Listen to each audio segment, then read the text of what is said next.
안녕하세요. 지연지연쌤입니다. 오늘은 세계사 22강 중국 근현대사 파트 수업 진행해 볼게요. 수업하기 전에 좋아요, 구독, 댓글, 알람 설정까지 부탁드려요. 중국 근현대사는 중국 개항부터 현대 중국까지의 범위를 포함하고 있어요. 그래서 자세히 보면 중국의 개항 파트, 중국의 민족운동, 그리고 중화민국 수립과 그 이후 1차 세계대전 이후 중국의 민족운동, 지금의 중국 현대, 중국 인민공화국 이후의 중국을 중국 현대사로 분류합니다. 그래서 이렇게까지 살펴보면 중국 근현대사가 끝나요. 교과서에는 이게 우리 교과서 단원을 보면 5단원이 그 제국주의부터 2차 대전까지거든요. 이제 여기에 중국 근대사가 나눠져 있고요. 6단원이 이제 2차 세계대전 이후 현대 냉전과 탈냉전을 살펴보는 단원이에요. 여기에 이제 중국 현대사가 들어가 있어요. 근데 그거 이제 너무 잘게 쪼개져서 단원에 배치되어 있기 때문에 여러분들이 흐름 잡기가 어렵잖아요. 그리고 문제도 중국 현대사, 근현대사로 따로 출제되기 때문에 제가 이렇게 한 번에 깔끔하게 정리했습니다. 네, 아시겠죠? 그래서 중국 근현대사는 이것만 보면 교과서에 있는 내용은 충분하다, 이렇게 이해하시면 될 것 같고요. 그럼 시험에는, 수능에는 어떻게 나오냐면 그냥 각 사건에 대해 물어보는 게 많습니다. 아편전쟁, 태평천국운동, 그냥 이거 자체로 물어보는 게 많아요. 양무운동, 변법자가운동, 의화단운동, 신해혁명, 뭐 1차 국고합작은 잘 안 나오지만 어쨌든 이렇게. 그리고 현대사 가면은 대약지 운동이랑 문화대혁명을 많이 물어봅니다. 이렇게 그냥 각 사건별로 학습해주는 게 좋을 것 같고요. 인물 문제도 세계사에도 종종 등장합니다. 뭐 순원이라든지 마오쩌둥이라든지. 그러니까 인물, 각 사건을 배울 때 그 인물들의 활동도 좀 유심히 봐주시면 될 것 같습니다. 자, 그러면 바로 중개항부터 시작할게요.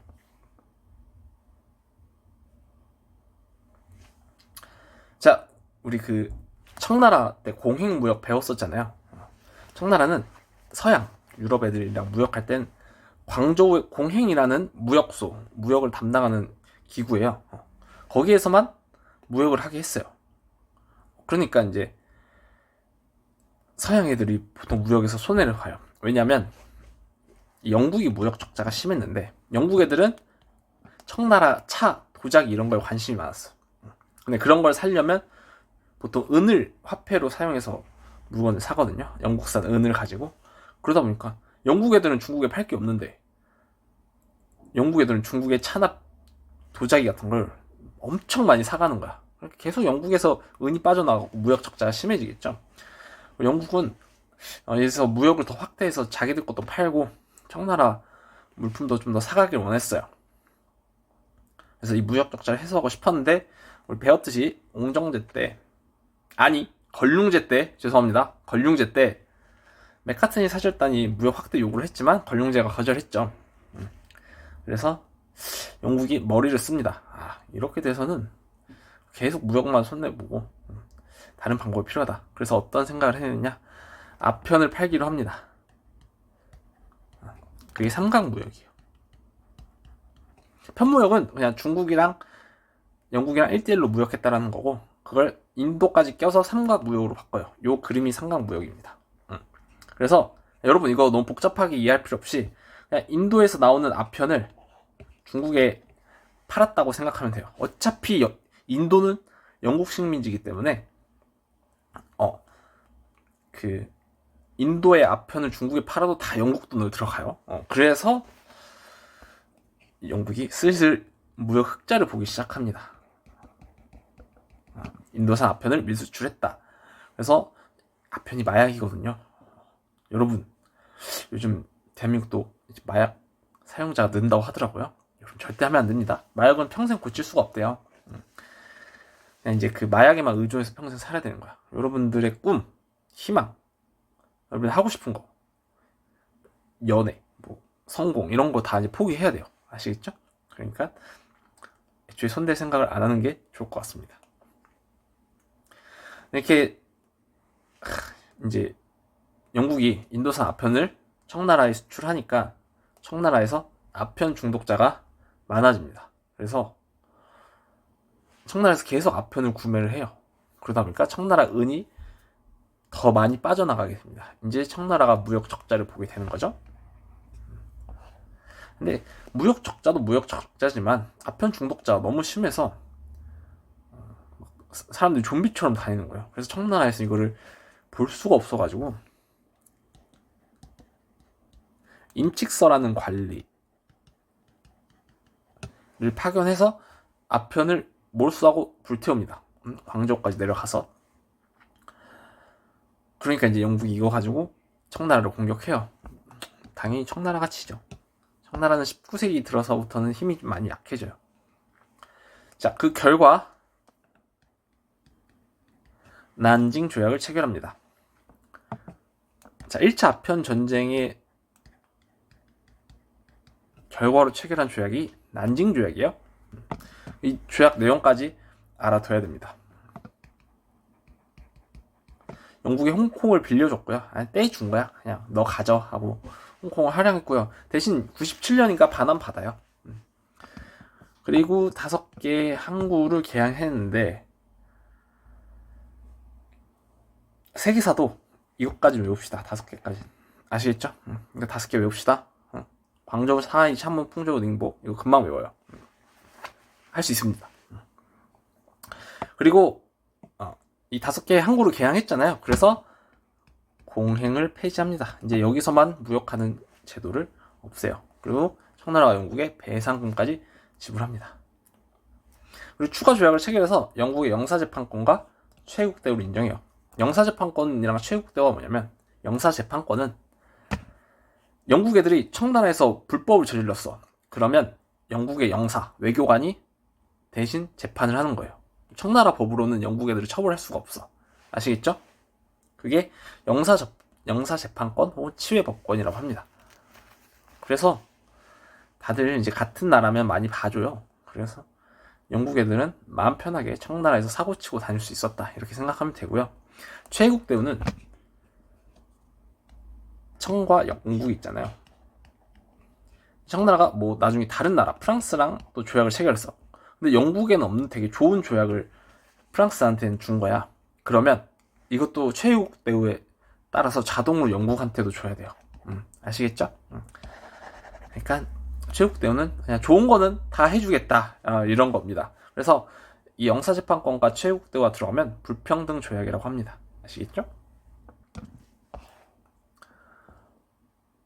자, 그리고 이렇게 해서 무역을 하는데 영국 입장에서는 또 승이 안 차는 거야. 더 무역을 확대하고 싶어.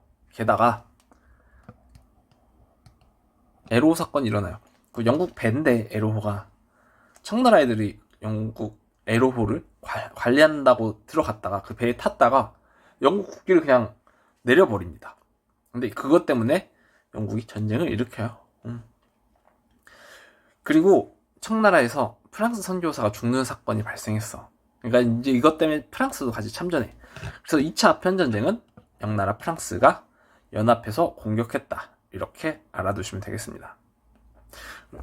뒤에 텐진과 베이징도 점령하고요. 또 누가 졌게요? 청나라가 집니다. 그렇게 해서 이 2차 아편 전쟁으로 체결한 조약이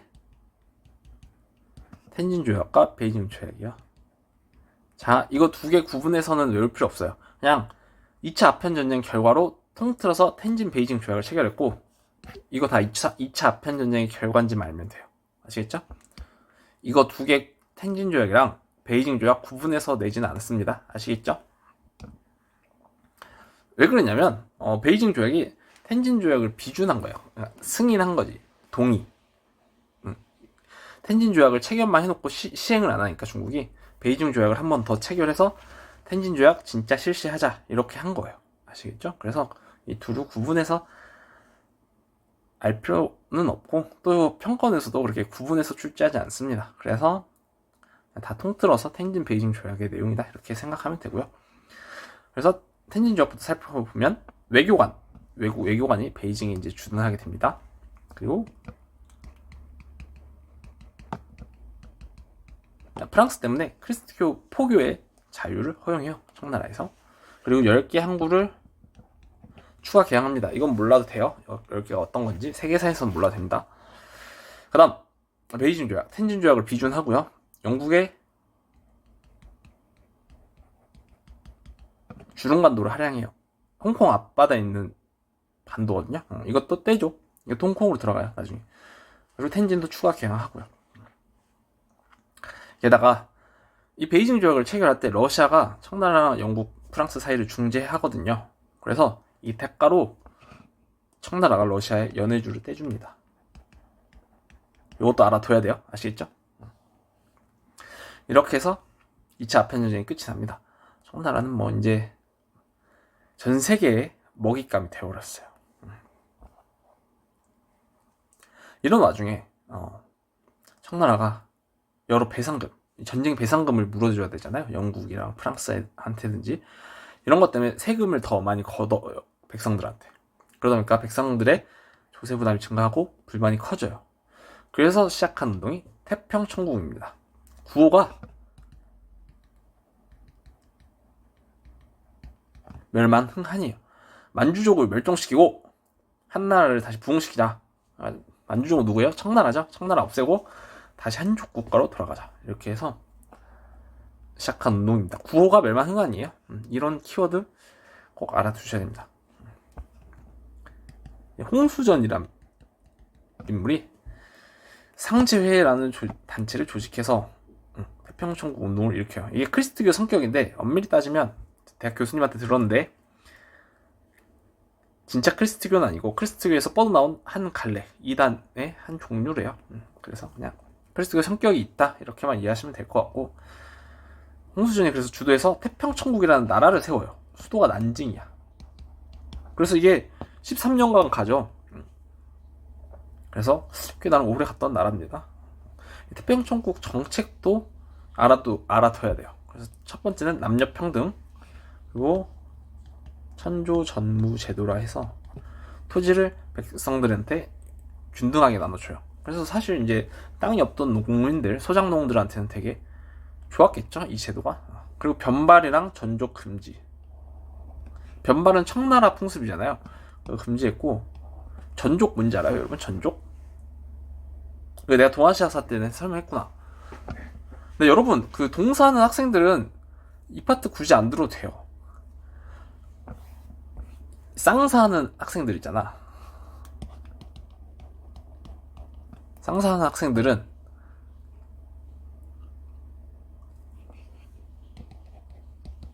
수당나라랑 중국사 중에서 명청만 들으세요. 나머지는 너무 겹쳐. 근데 이 둘은 내용이 좀 다르거든요. 그래서 세계사에서 동아시아사 따로 하니까 세계사에서 이 두 개만 들어도 됩니다. 나머지는 대부분 겹쳐서 굳이 들을 필요가 없고, 대부분 동아시아사가 더 자세해요. 그냥 강의 듣지 말고 이것만 복습하세요. 교재로만 복습하고. 특히 근현대사는 동아시아사가 훨씬 자세해서 이걸 따로 수업 안 들어도 되고 그냥 복습만 해도 됩니다. 그 다음 어디까지 있죠? 전족. 이제 뭐냐면 옛날 중국에서는 발이 작은 여자를 미인의 기준으로 삼았어. 그러니까 발이 작을수록 미인이라는 이런 인식이 있었어요. 그래서 나도 자세히는 안 봤어요. 징그러워가지고. 발가락을 이렇게 어떻게 꺾어가지고 앞인가 뒤로 꺾어서 발을 작게 만드는 게 전족이에요. 그래서 다 보니까 여성분들 평생 그렇게 살거든요. 그래서 발가락이 이제 나중에 가면, 처음에 할 땐 그래도 얼마나 아프겠어. 난 생각만 해도 잔인하고 내 거 그렇게 한다고 하면 진짜 소름 끼칠 것 같은데, 처음에 할 때 얼마나 아팠으며 어릴 때부터 했는데, 그리고 이제 나중에 가면 이 뼈가 그 상태로 굳더라고요. 그래서 발가락 자체가 아예 기형적으로 변해. 그래서 여성분들이 제대로 걷지도 못해. 아유, 그 징그러운 걸 그때까지 했었어요. 아우. 그런데 이제부터 이제 남녀 평등 사상이 좀 태평천국에서 확산되니까 전족도 금지하죠. 그리고 신분제도 철폐합니다. 좀 평등적인, 이게 다 기독교에서 기반했기 때문에 그래요. 기독교는 남녀 평등, 모든 사람의 평등을 기반으로 하는 종교이기 때문에 이게 이렇게 전개됩니다. 근데 이게 누구한테 진압되냐면 한인 신사층,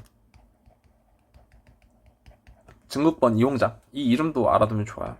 얘네가 조직한 단연 향용이라는 군대예요. 군대 이름이 단연 향용이고 얘네들한테 제압당했다. 그리고 서양 세력도 도와줬다. 게다가 태평천국 지도층도 분열돼서 뭐 여러 가지 이유로 진압됐다. 근데 한 신사층이 진압한 게 가장 큽니다. 그렇게 해서 진압돼요. 아시겠죠? 여러분, 그리고 그거 말씀을 안 드렸는데 근현대사는, 중국 근현대사는 연도가 중요합니다. 연도도 알아둬야 돼요. 암기해야 돼서 제가 중국사에서 다른 단어는 없는데 근현대사 파트는 연도가 있어요. 그래서 연도도 꼭 암기해 주시고, 그래서 태평천국 운동이랑 1, 2차 아편 전쟁 연도까지도 확실하게 암기해 주시면 될 것 같습니다. 그 다음 중국의 민중운동 살펴볼게요. 여기는 1910년 이전, 그래, 그 중화민국 수립하기 이전의 중국의 민중운동이에요. 청나라 때. 살펴보겠습니다. 첫째, 양무운동 61년부터 94년까지 진행했어요. 서양 과학 기술 무기 도입에 대한 필요성을 느꼈어요. 왜냐? 영국이랑 프랑스한테 지니까 걔네 무기 좋은 거 쓰더라, 우리도 써볼까? 그래서 누가 주도하냐면 아까 걔네들 있죠? 이용장, 중국번,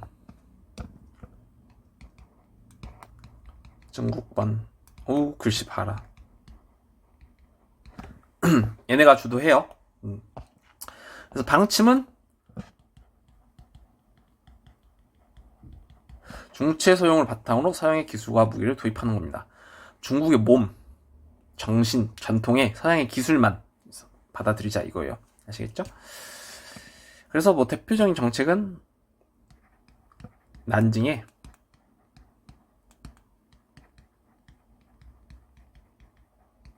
금릉기국이라는 군수공장을 설립합니다. 그리고 근대적 육군, 해군, 근대 학교 설립하고 유학생 파견하고 여러가지 근대 회사도 설립을 해요. 근데 제한적 개혁, 서양 기술만 수용했다는 한계점과 세계적인 계획이 부실했어요. 그러니까 지역마다 통일된 정책으로 수립된 게 아니어서 죄송합니다. 오늘 목소리가 굉장히 갈갈하네요. 여러분들에게 카랑카랑한 목소리를 전달해드려야 되는데 죄송합니다. 어쨌든 양문동 이렇게 체계적인 계획도 부실했어요.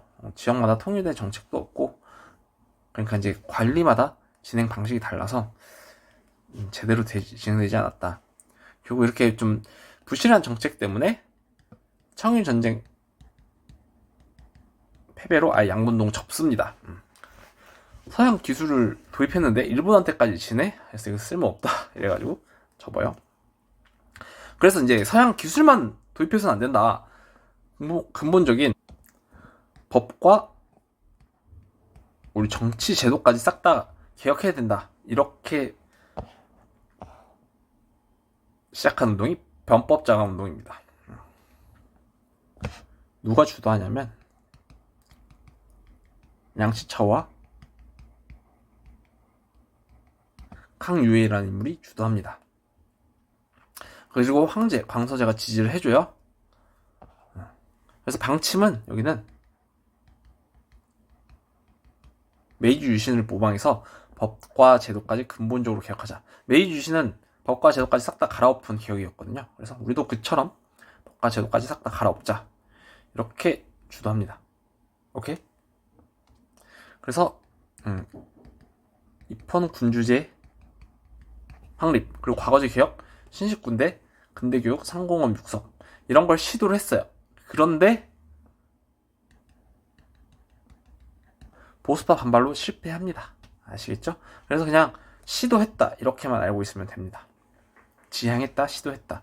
성공하진 못해요. 실패로 끝났기 때문에. 아시겠죠? 보수파의 세력으로 100일만 갔네요. 우리나라 갑진정변은 3일 만에 끝났는데. 그래서 100일 천하라고도 합니다. 자, 그 다음 의화단 운동 보겠습니다. 이제 당시 여러 서양 강대국들이 중국의 여러 가지 경제적 권한들을 많이 뺏어가요. 그래서 중국에 가뜩이나 살기 힘든데 서양 애들이 우리 것까지 뺏어가네 이런 생각이 들어서 중국 민중들의 반외세, 외국 세력에 대한 반감이 심해집니다. 그래서 이때 나온 구호가 부청멸량이에요. 청나라를 부흥시키고 서양 세력을 멸망시키자. 그래서 반크리스트교, 서양 애들이 대부분 크리스트교가 많으니까, 그리고 반제국주의 이런 사상으로 의화단 운동을 전개합니다. 그래서 의화단 세력, 얘네가 백년교라는 종교의 한 계통이에요. 백년교 세력 애들이 의화단 세력을 많이 이뤘다고 생각하면 됩니다. 백년교 애들이 서양 세력을 몰아내기 위해서 산둥성 봉기해요. 그리고 베이징까지 점령하고요. 외국 공사관, 외국인들, 교회, 철도 다 공격합니다. 그런데 이제 8개국 연합군이 결성돼서 의화단을 진압해요. 이때 일본 포함 서양 세력이 대부분이에요. 영국, 프랑스, 러시아 이렇게 많습니다. 이렇게 8개 국가가 의화단 운동을 진압해요. 그리고 신축 조약을 체결합니다. 이 베이징 의정서라고도 해요. 그래서 이 조약으로 청나라가 외국한테 배상금도 지불하고요. 그리고 군대가 베이징에 주둔하게 됩니다. 아시겠죠? 이 앞에 텐진 베이징 조약에 외국 공사한 베이징 주둔이랑 헷갈리면 안 됩니다. 아시겠죠? 다음 광서 신정입니다. 보스파가 그래도 나름 본인들도 개혁의 필요성을 느꼈어요. 그래서 보스파 주도로 개혁을 진행하는 게 광서 신정입니다. 이때 과거제가 폐지돼요. 아시겠죠? 그래서 변법자가 운동이랑 헷갈리면 안 되고요. 그때는 폐지를 시도한 건데 실패로 끝났기 때문에 실제로 폐지된 건 광서 신정 때다. 그리고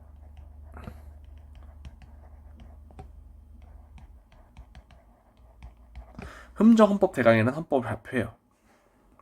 그리고 신식군대 창설도 하고 지방의회도 설치하면서 나름 개혁을 실시합니다. 그치만 이것도 승에 안 찼는지 청을 타도하자는 혁명운동이 확대돼요.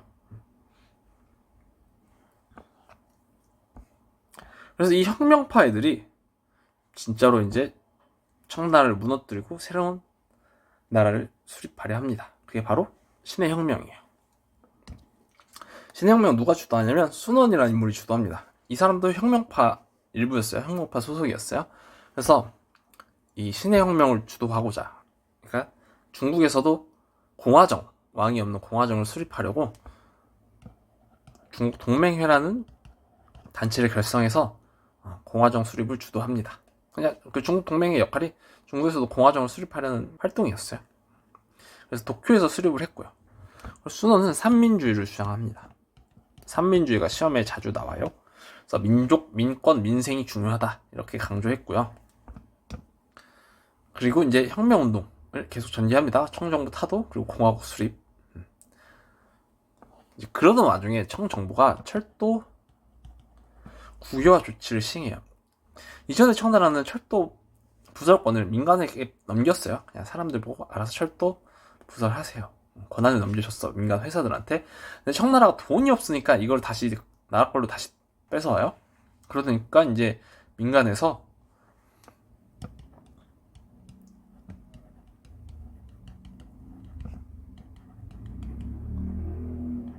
철도 국유화 반대 운동이 전개됩니다. 특히 스촨 지방에서 이게 먼저 시작돼요.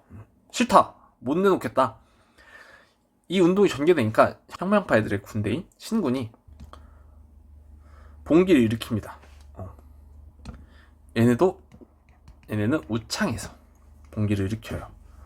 다시 스촨 지방에서 철도 국유화 반대 운동이 먼저 일어나니까 이 틈을 타서 혁명파 애들이 이끄는 신군이, 군대예요.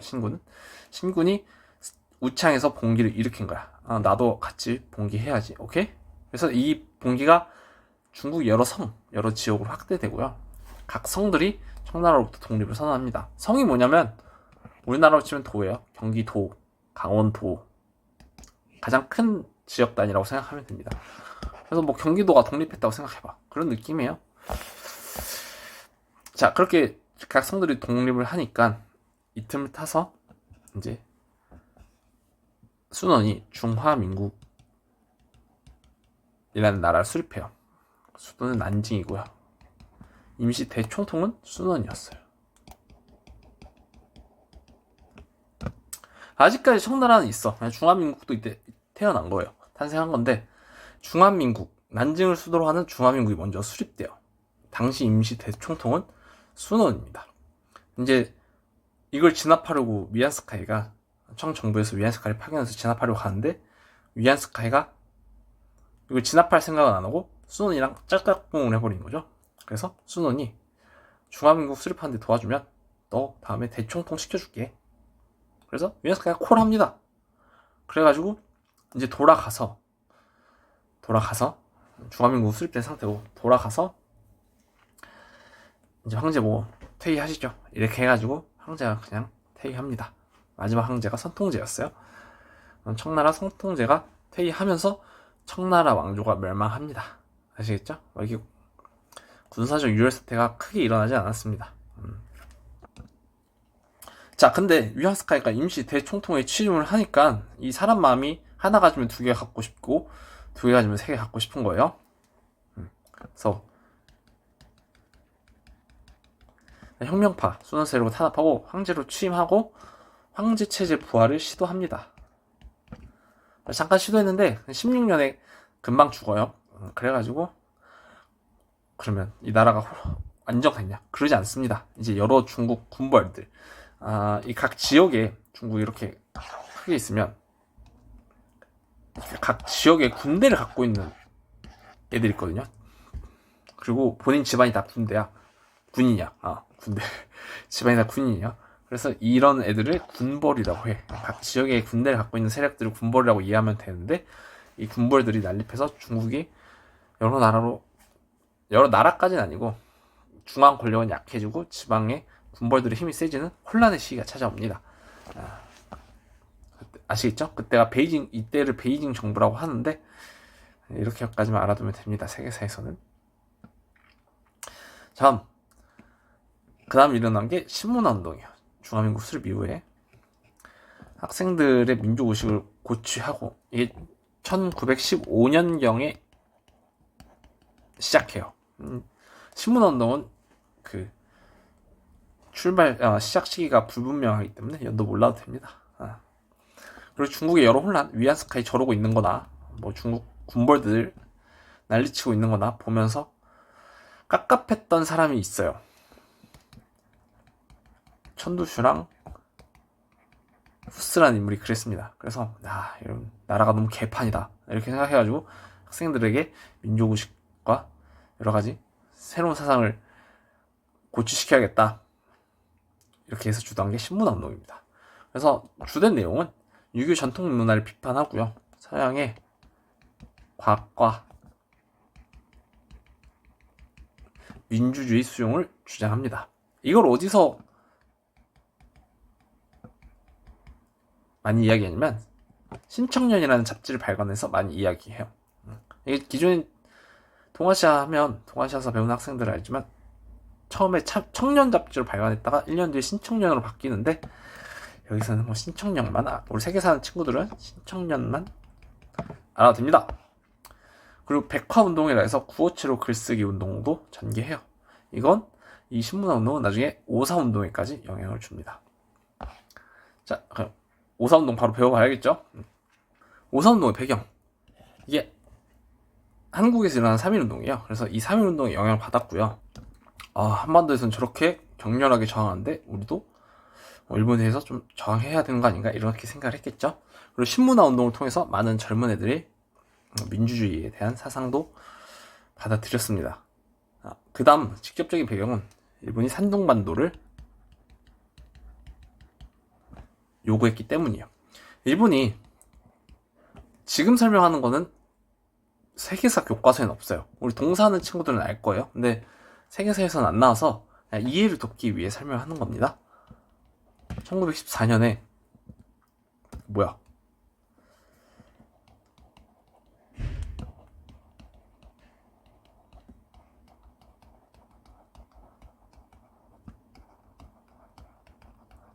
산둥반도는 기존에 독일이 갖고 있었어. 근데 일본은 1차 세계대전이 발발하니까 독일 반대편에 서요. 이해가요? 그래서 독일이 차지하고 있던 중국의 산둥반도를 일본이 점령합니다. 일본이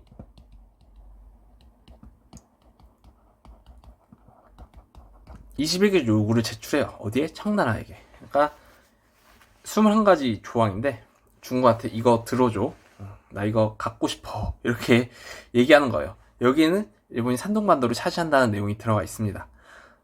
근데 위안스카이 정부가 일본한테 이길 수 없으니까 그냥 오케이 해버려요. 이해가요? 이것 때문에 난리가 납니다. 그래서 이제 그리고 1918년 파리 강화회의에 가서 연합국까지 일본의 산둥반도 요구를 승인합니다. 이해가죠?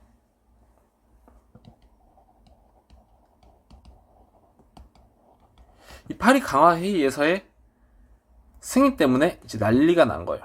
일부 중국 그 파리 강화회 대표단이 가서 반대를 해도 이미 위안스카이 정부에서 승인을 해버렸기 때문에 크게 효과가 없었고요. 열강들도 강대국이었던 당시 더 강했던 일본 편을 들어줍니다. 그래서 이 산둥반도를 일본이 완벽하게 가져가게 되니까 중국에서 베이징 대학생들이 시위를 일으키죠. 그게 오사운동입니다. 처음에는 베이징 대학생들이 주도를 했지만 점차 노동자나 상인들도 함께 가담합니다. 그래서 반군벌, 이 21개 요구를 승인한 위안스카이가 이미 죽었죠. 그때 있었던 군벌 애들한테, 그리고 반제국주의, 이걸 승인해준 강대국들한테 불만이 커져갑니다. 그래서 21개조 요구 철폐하고 산둥반도 돌려달라, 이렇게 주장을 해요. 그래서 테난먼 광장에서 오사운동을 크게 전개합니다. 그리고 군벌 타도, 친일파 처단, 친일파 타도, 이렇게까지 이야기하죠. 결국에 이 베이징 군벌 정부, 당시에 위안스카이가 죽고 1928년 국벌 완성 전까지 중화민국 수립부터라고 하면 생각하면 돼요. 중화민국이 있었는데 당시 중화민국 수도가 위안스카이 집권 이후 베이징으로 옮겼거든요. 그래서 이 베이징을 차지하고 있던 여러 군벌들이 있어요. 중화민국 정부를 군벌들이 차지하고 있어. 그래서 이때를 베이징 군벌 정부라고 해요. 중화민국인데 수도는 베이징이고 여러 군벌들이 중화민국 정부를 차지하고 있었다. 그래서 베이징 군벌 정부다. 이거를 장제스가 북벌하면서 끝냈다. 이렇게 이해하시면 되고요. 이 베이징 군벌 정부가 베르사유 조약 조인, 도장 찍는 걸 거부해요. 그래서 이 문제가 워싱턴 회의까지 갑니다. 이 다음에. 근데 거기서는 중국 땅으로 인정을 해주죠. 열강이 중국의 영토 보전까지 약속합니다. 오사운동 이후에. 자, 이렇게 된 게 오사운동이에요. 오사운동의 배경, 전개, 결과까지 확실하게 알아두면 좋을 것 같습니다. 다음 1차 세계대전 이후 중국의 민족운동 살펴보겠습니다. 이미 중국은 여러 강대국들한테 잡아먹히고 있었죠. 그래서 이 문제를 해결하고요. 또 이 중국이 여러 군벌들의 혼란으로 어려운 이 시기를 해결하고자 1차 국공합작이 전개됩니다. 중국 국민당은 순원이, 중국 공산당은 천주슈가 주도해서 세웁니다. 그리고 둘이 연대 손잡은 게 국공합작이에요. 살펴보면 목적은 군벌 타도와 일본 제국주의 타도입니다. 이 두 개가 가장 큰 문제다라고 생각을 했던 거죠. 그래서 그에 맞춰서 반제국주의, 반군벌 사상이 입각해서 국공합작을 주도해요. 근데 이제 그 와중에 그러니까 24년에 중국 1차 국공합작이 체결되거든요. 그래서 공산당 애들이 국민당에 개인 자격으로 입당합니다. 그래서 이게 당대 당으로 연대해서 새로운 당을 만든 게 아니라 그냥 공산당원들이 다 대부분 국민당에 입당하게 돼요. 그러던 와중에 이제 순원이 25년에 사망합니다. 그래서 그 다음 뒤를 이어서 장제스가 국민당을 장악해요. 본인이 국민당 실권을 장악하죠. 그리고 국민혁명을 추진합니다. 근데 이거는 장제스의 공산당 탄압, 상하이 쿠데타로 결렬돼요. 이거는 우리 국민혁명 과정에서 다시 살펴보겠습니다. 자, 국민혁명. 우리 동아시아에서는 굉장히 자세하게 나오는데 국민혁명이 세계사에서는 이렇게 간단하게 나와요. 그리고 이 파트 있죠. 1차 세계대전 이후 중국의 민족운동이 세계사에서는 잘 안 나와. 좀 살짝 출제가 적은 부분이에요. 그치만 여러분 언제 뭐가 나와도 이상하지 않다고 했죠? 그래서 기본적인 내용 다 알고 갑시다. 장제스가 군벌 타도를 위해 시작한 게 국민혁명이에요. 그래서 26년에 광저우에서 출발해서 밑에서, 광저우가 밑에 있거든요. 중국 밑에. 이렇게 해서 중국의 여러 군벌들 하나씩 도장 깨기 한다고 생각하면 됩니다. 근데 그 중에 군벌 하던 중에 상하이에 와서 공산당을 탄압해요. 왜 탄압하냐면 공산당 애들이 그 와중에 농촌이나 시골에서 본인들 세력을 확장하고 있었던 거예요. 보통 어떻게 하냐면 이제 그 공산당 애들이 그 시골 가가지고 그 지역의 땅을 다시 농민들한테 나눠줘요. 그렇게 인기를 얻습니다. 세력이 너무 커지니까 장제스가 공산당을 견제한 거죠. 그래서 장제스가 상하이에서 공산당을 대대적으로 탄압. 좋게 얘기해서 탄압이고 나쁘게 얘기하면 다 없애버립니다. 아시겠죠? 이것 때문에 1차 국공합작이 결렬돼요. 그래서 1차 국공합작은 24년부터 27년까지예요. 연도도 알아두시고. 그래도 이제 계속 북벌을 추진해서 국민혁명이 북벌이에요. 1928년에 국민혁명을 완성합니다. 그래서 국민혁명군이 베이징을 점령하면서 모든 군벌들을 정리하고 중국을 하나로 통일해요. 수도는 난징이었습니다. 헷갈리지 마세요. 자, 1차 국공합작이 결렬됐죠. 그냥 각자의 길을 가는데 공산당은 계속 하던 대로 그 농촌 가서 토지혁명을 전개해요. 그러니까 가난한 농민들한테 땅을 계속 나눠주는 역할을 합니다. 그러면 또 공산당 세력 확산되겠죠. 발음 봐라. 확산되겠죠. 그러니까 장제스는 계속해서 공산당이 늘 걸리는 겁니다. 그래서 장제스도 마찬가지로 계속해서 공산당을 탄압해요. 그래서 이 중국 공산당 군대를 홍군이라고 하거든요. 홍군이 장제스를 피해서 대장정을 나섭니다. 루이진에서 예난까지 12,000km 정도 되는 거리를 이동해요. 여러분 행군 해보시면 진짜 힘듭니다. 근데 20km 하는데도 엄청 힘들어요. 저 20km 하고 저 골반이 아파서 하루 종일 누워있었는데 이거를 12,000km 한다고 생각하면 얼마나 힘들겠습니까? 그쵸? 이렇게 해서 예난까지 공산당이 들어갑니다. 그래서 공산당 정부가 예난의 근거지를 마련하게 됐다. 이게 대장정이다. 이렇게 알아두시면 되고요. 이제 2차 국공합작 살펴보겠습니다. 일본이 본격적으로 만주사변 이후부터 중국을 침략하기 시작해요. 1931년 만주를 공격한 게 만주사변이고요. 이제 만주사변 이후에 일본의 침략이 본격화되니까 중국 내에서 공산당이랑 국민당이 연대해야 되지 않겠냐 이런 얘기가 계속 나와요. 근데 장제스는 그럴 생각이 없어. 그러니까 장제스 밑에 있던 장시회랑이가 장제스를 감금합니다. 그리고 좋게 말로 할 때 공산당이랑 협력하시죠 이렇게 해가지고 갇혀있는데 어쩌겠어. 장제스는 오케이 했지. 그래가지고 감금하고 내전 중지와 항일 투쟁을 용구해요. 공산당이랑 그만 싸우고 연대합시다. 그래서 장제스가 오케이 했어. 그 와중에 이제 본격적으로 중일전쟁이 발발한 거야.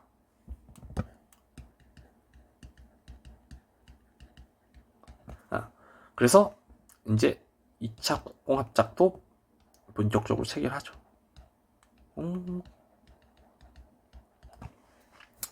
제가 글씨를 잘 쓰고 싶은데 왜 못 쓰는지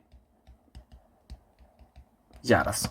이거보단 잘 써요 평소에. 근데 어떻게 해야 잘 쓰냐면 여러분들 그거 알아요? 우리가 노트에 필기하면 책상 위에 두고 여기를 이렇게 딱 대고 필기를 하잖아. 그러면 저도 이렇게 대고 하면 잘 쓰거든요.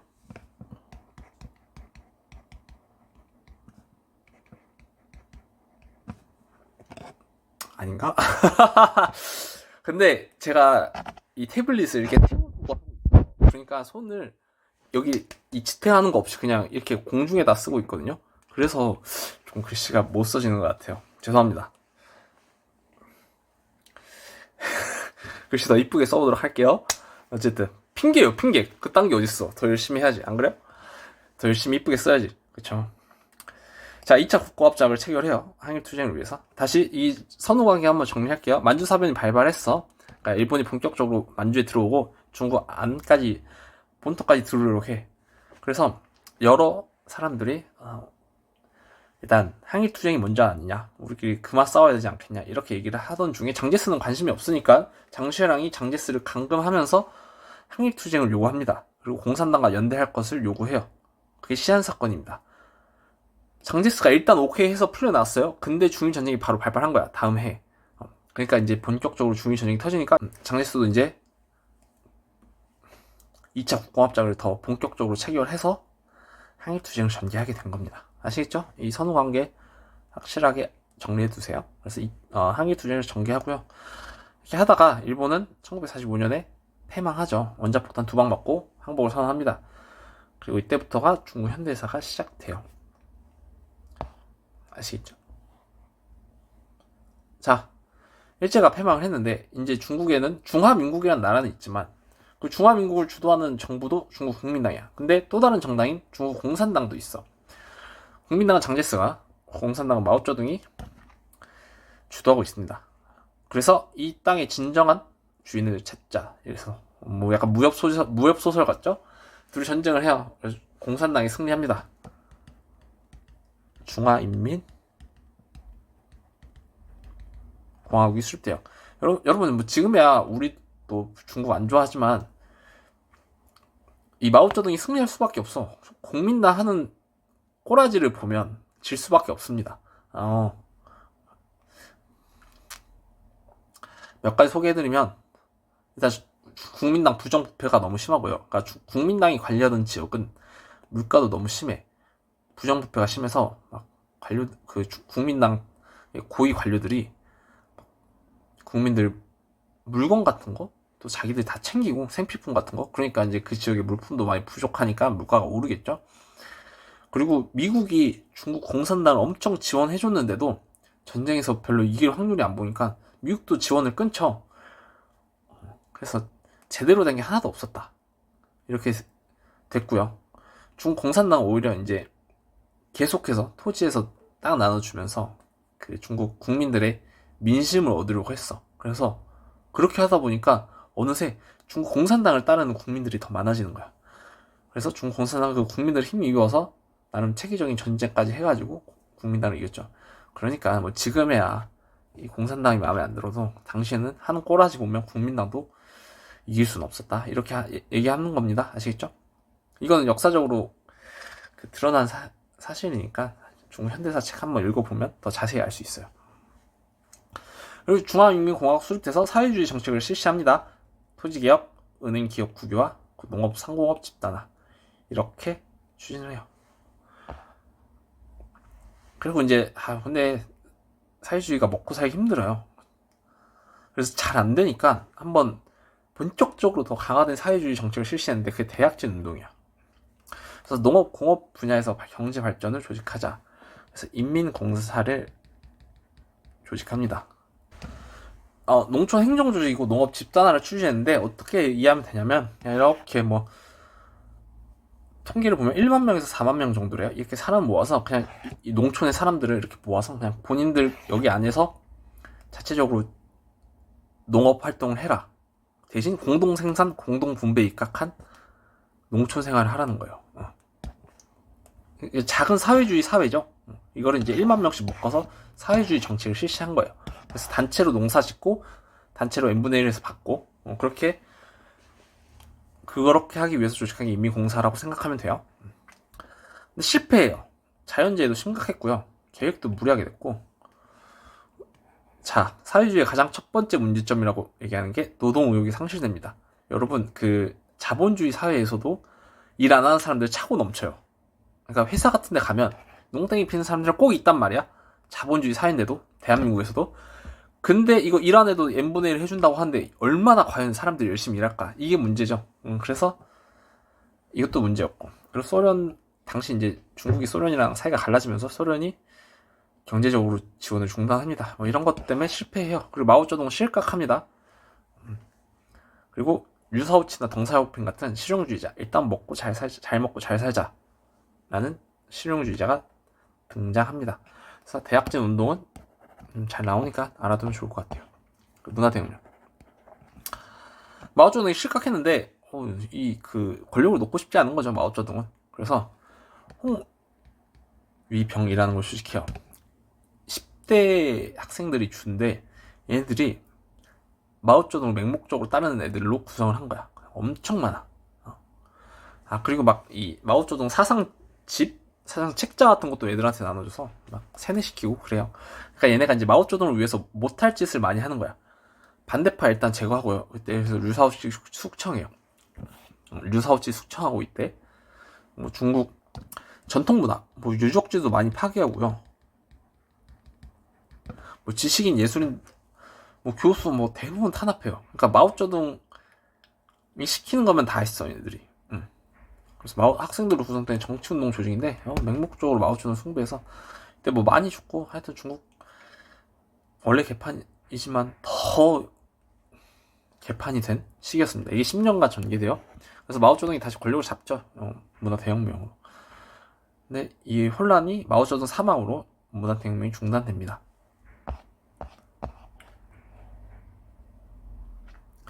이제 마오쩌둥 죽고 덩샤오핑이 아까 우리 실용주의자였던 덩샤오핑이 다시 정권을 잡아요. 그리고 개혁개방 정책을 주도합니다. 개혁개방 정책은 자본주의 경제체제를 수용하는 거야. 그래서 이제 그래요. 일단 뭐 자세한 건 밑에서 얘기하겠습니다. 자본주의 경제체제를 수용한 거예요. 그래서 덩샤오핑이 이런 말을 합니다. 흥묘백묘론. 이거 굉장히 유명하던데? 여러분 드라마 스토브리그 봤나요? 거기도 나오더라고. 검은 고양이든 흰 고양이든 쥐만 잘 잡으면 된다. 그래서 자본주의건 사회주의건 잘 살면 그만이다. 이렇게 얘기를 합니다. 그래서